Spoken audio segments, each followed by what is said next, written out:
Saint انتخابات کو لے کر حکومت اور اپوزیشن نے ایک دوسرے کو ہم کہہ سکتے ہیں کہ بہت زیادہ ٹف ٹائم دینے کے لیے کمر کس لی ہے. الزامات کی سیاست عروج پر پہنچ چکی ہے. قومی اسمبلی کا جو حلقہ NA-75 بس میں بدنظمی کی وجہ سے الیکشن کمیشن آف پاکستان نے آپ کو پتہ ہے کہ دوبارہ انتخاب کروانے کا حکم بھی دیا ہے. اب اس پہ حکومت کی جانب سے لاہور ہائی کورٹ میں 2 پٹیشنز دائر کی جائیں گی، جس میں سے ایک الیکشن کمیشن کے دوبارہ انتخاب کو چیلنج کیا جائے گا ایک پٹیشن میں، جبکہ دوسری میں آفیسرز کے خلاف کارروائی کے فیصلے کو بھی چیلنج کیا جائے گا. اچھا، حکومت اور اپوزیشن کے درمیان جو اصل جنگ ہے وہ کیا ہے؟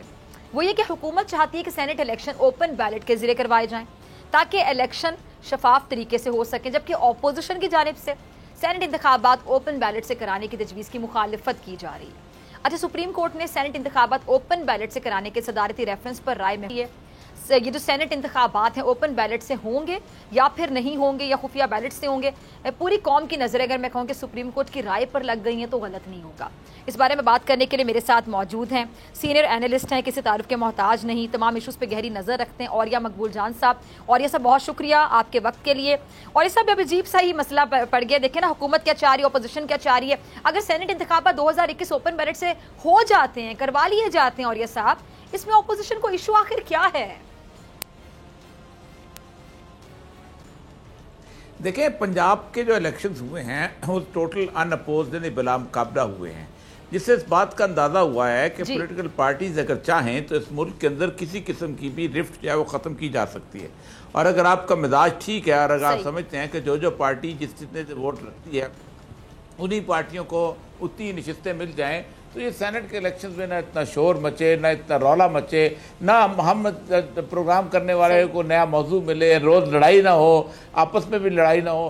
یہ پتہ نہیں کیا بات ہے، مجھے یہ سمجھ آتی ہے جسے کہتا ہے لہو گرم رکھنے کا ایک بہانہ، ایک ایسی چلی آ رہی. اب دیکھیں، جو اصل مسئلہ تو اسلام آباد میں اس کا سیٹ کا ہے جو یوسف زئی گیلانی اور حفیظ شیخ کی سیٹ کا.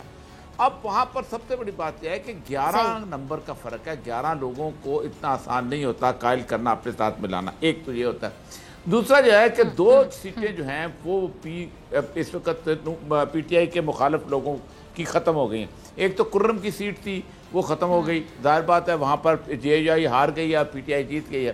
اور دوسری یہ جو ڈسکا کی سیٹ تھی قومی اسمبلی کی، اس سیٹ کے اوپر الیکشن کالعدم ہو گئے. اب تو یہ بھی ان کی سیٹ تھی، ظاہر بات ہے اپنا نون لیگ کی سیٹ تھی، یہ اب 18 مارچ کو آئے گی، اس وقت تک الیکشن ختم ہو جائیں گے. تو 11 کی جگہ 13 بندے جو ہیں ان کو قائل کرنا پڑ جائے گا. تو اب تو معاملہ اس لیے پنجاب میں ٹھنڈا پڑ گیا ان الیکشنز کے بعد کہ ظاہر بات ہے کہ ان کو نظر آ گیا ہے کہ یہ معاملہ ہے. لیکن ظاہر بات ہے گفتگو شفتگو کرنی ہے، رولا ڈالنا ہے، شور مچانا ہے. بنیادی طور پر تو میں یہ سمجھتا ہوں کہ رائے کوئی بھی ہو وہ اوپن ہونی چاہیے. سیکرٹ رائے کا کوئی تصور ہی نہیں ہے. سیکرٹ رائے کا تصور اس وقت ہوتا ہے کہ جب آپ کسی کے خلاف کو سازش کرنا چاہ رہے ہو. دیکھیں ابھی ٹرمپ کا معاملہ تھا، ریپبلکن 12-13 پہ ریپبلکن دوسری طرف چلے گئے. کسی نے کہا کچھ اس کو نہیں، وہ کہتے ہم سمجھتے ہیں کہ جو بھی ہے ٹرمپ ہمارا لیڈر ہے، کچھ ہے، لیکن اس کی حرکت غلط ہے اس لیے ہم اس کے خلاف ووٹ دیں گے، اور انہوں نے دیا ووٹ. مسئلہ سر یہ ہے کہ اگر اوپن بیلٹ ہو جائے تو پتہ چل جائے گا کہ کون خلاف ہے اور کون پارٹیوں کی وجہ سے خلاف ہے، کون پیسے دے کے خلاف ہو گیا، کون بک کے خلاف ہو گیا. ایک چیز واضح ہو جائے گی. ٹھیک ہے. اچھا، اور یہ سب آگے چلتے ہیں. ابھی حکومت Saint election show of hand کے ذریعے اس لیے کروانا چاہتی ہے کیونکہ انہیں اپنے اراکین پر اعتماد نہیں ہے. اب یہ خیال چیئرمین سینٹ کے انتخاب کے وقت کیوں نہیں آیا تھا اپوزیشن کو؟ اپوزیشن کی اس بات میں آپ کو کتنا وزن لگتا ہے؟ دیکھیں، پہلی بات تو یہ ہے کہ یہ بات کے اعتماد ایک پرنسپل سٹینڈ کی بات کر لیتے ہیں. اعتماد تو ظاہر بات ہے کہ کرپشن جس نے کرنی ہے وہ تو ہوگی. آج آپ کہتے ہیں کہ جی ہمارے MPs بک جاتے ہیں، پیسے لے لیتے ہیں، تو کیا وہ ایک آدمی جو ہے جو 15 MPs کو 1-1 ارب روپیہ دے گا، وہ پارٹی کے لیڈر کو 15 ارب جا کے دے دے گا، وہ نواز شریف کو دے دے گا، وہ زرداری کو دے دے گا، عمران خان کو دے دے گا.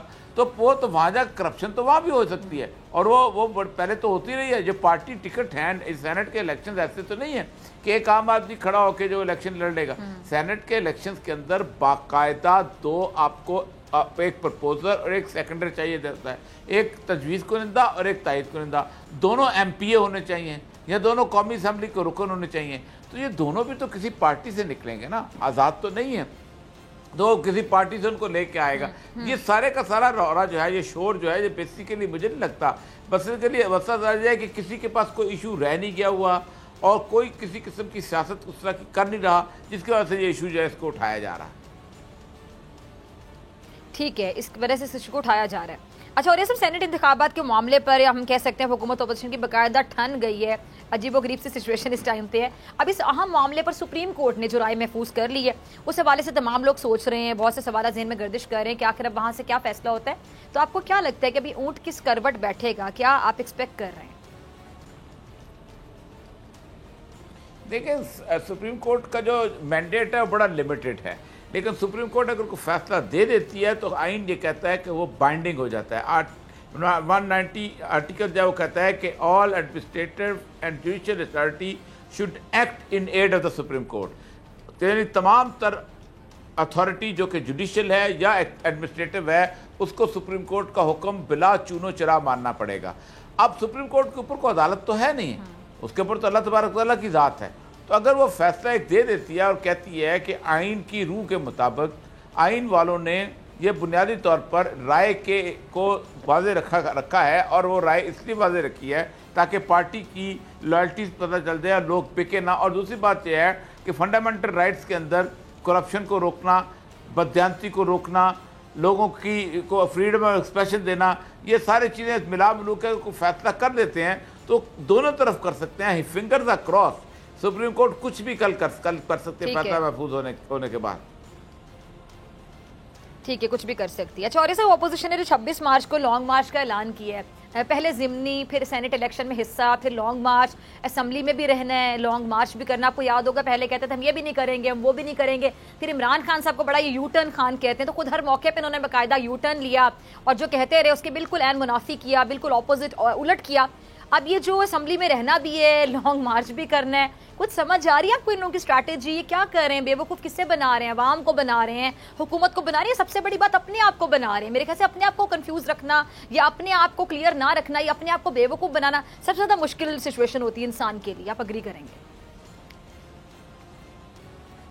دیکھیں, جس دن یہ تحریک شروع ہوئی تھی پی ڈی ایم کی, اس دن سے میں نے ایک بات کی تھی کہ, اور آج بھی میں اس پہ قائم ہوں کہ یہ ایک سیاسی تحریک نہیں ہے. سیاسی تحریک کا ایک گول ہوتا ہے, ایک لائے عمل ہوتا ہے کہ اس نے کیا چیز حاصل کرنی ہے. مثلا اس نے کسی آئین میں اندر کو ترمیم کروانی ہے, اس نے کسی قسم کے لا کو ختم کروانا ہے, اس نے کسی حکومت کے اندر سے کچھ لوگوں کو توڑ کے حکومت کو تبدیل کرانا ہے. اب وہ بنیادی طور پر تحریک اس بات پہ ہے کہ جی ادارے جو ہیں وہ مداخلت کرتے ہیں, یہی ہے نا بنیادی فضا. اب مسئلہ یہ ہے کہ کس قانون کے تحت کرتے ہیں. پاکستان میں تو کوئی ایسا قانون نہیں تھی جس کے تحت ادارے مداخلت کرتے ہوں. اچھا, اگر ادارے مداخلت کرتے ہیں تو جب آپ تحریک آپ کی اس مقام پہ پہنچے گی کہ آپ ایک سطح پہ آ جائیں گے تو آپ کس کے ساتھ نیگوشیشن کریں گے؟ کیا ادارے مانیں گے کہ ہم وہ کرتے ہیں, یا کون سا ایسا آئین میں قانون میں نیا آئین بنا لیا جائے کہ ادارے نہیں مانیں گے؟ مسئلہ سارا یہ ہے کہ ان کو بھی پتا ہے یہ سارا کچھ جو ہے یہ ان کے اپنے پولیٹیکل ورکرز اور ان کے MNAs MPAs کی وجہ سے ہوتا ہے. ایک ایم این اے, ایک ایم پی اے جو ایک ٹیلی فون کال سن کے ایک پارٹی کو چھوڑ کے دوسری پارٹی چلا جاتا ہے تو اس میں قصور تو اس ایم این اے, اس ایم پی اے اور پولیٹیکل ورکر کا ہے. وہی ہے کہ جو اپنے آپ کو بکنے کے لیے تیار ہوتا ہے. یعنی ایک دکاندار یہ کہے کہ میرے دروازے پہ گاہک بہت زیادہ آتے ہیں اور مجھے سے چیزیں خرید کے لے جاتے ہیں, تو بڑا عجیب و غریب ہے. دکانیں تو پولیٹیکل پارٹیز میں خود کھلی ہوئی ہیں. تو یہ تحریک نہیں تھی, یہ ایک رولا تھا, اور اس رولے کے اندر سے بہت ساری مراد لینی تھی. مولانا فضل الرحمان کی تحریک کے دوران نواز شریف صاحب کا پلیٹلیٹ گرا. ٹھیک ہے, ہاں آپ پلیز کنٹینیو کریں. جی جی جی, اور کیا کیا کچھ ہوا اس میں سے؟ پلیٹلیٹ گرا, وہ باہر چلے گئے, ان کو ایک ریلیف مل گیا. ہاں ٹھیک ہے. اچھا, اور یہ سب کہیں نہ کہیں سے انسپریشن آتی ہے. ہمارے یہاں تو سیاستدان فلموں سے بڑا کچھ سیکھ لیتے ہیں, بہت سی چیزیں ایسی آتی ہیں کہ جی فلاں کتاب سے سیکھ لیا, فلاں فلم سے سیکھ لیا. اب جس اگر ہم سیاست کا بیک گراؤنڈ دیکھیں تو بیک گراؤنڈ سے بہت سی چیزیں سیکھی جا سکتی ہیں, ماضی سے سیکھی جا سکتی ہیں. اب مولانا فضل الرحمان صاحب نے اپنے والد کی وہ جو تحریک تھی یادگار, پی این اے پاکستان نیشنل الائنس, آپ کو یاد ہوگا نوجماعتوں کا ایک اتحاد تھا, بھٹو صاحب کے خلاف بنا تھا, اس کو لیڈ کیا تھا مفتی محمود صاحب نے.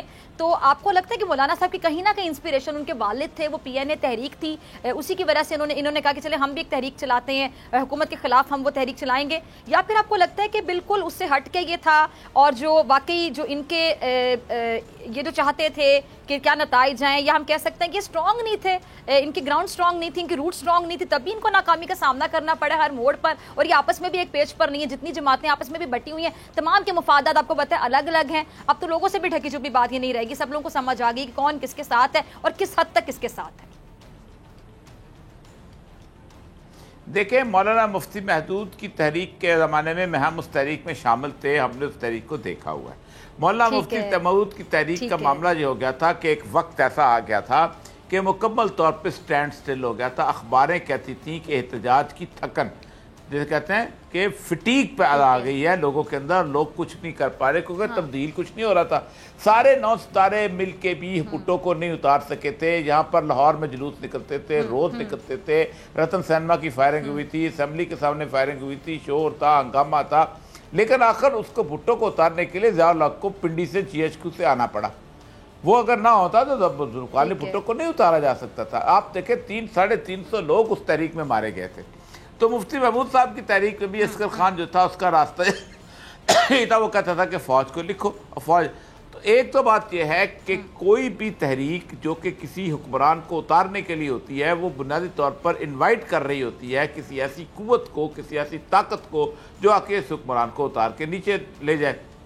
اگر کوئی شخص یہ سمجھتا ہے کہ تحریکوں سے اور اس طرح کی چیزوں سے اور اس طرح کی تحریکوں سے جس میں ایک ایسا کراؤڈ ہو کہ جس کے لیے ٹرانسپورٹ جو ہے وہ MNA لے کے آئے گا، جس کے لیے کھانے کا بندوبست جو MPA کرے گا، جس کے لیے جھنڈوں کا بندوبست کوئی اور کرے گا، جس کے لیے نعرے لگانے کے لیے DJ کا بندوبست کوئی اور کرے گا، ایسی تحریکیں انقلاب نہیں لے کے آیا کرتی.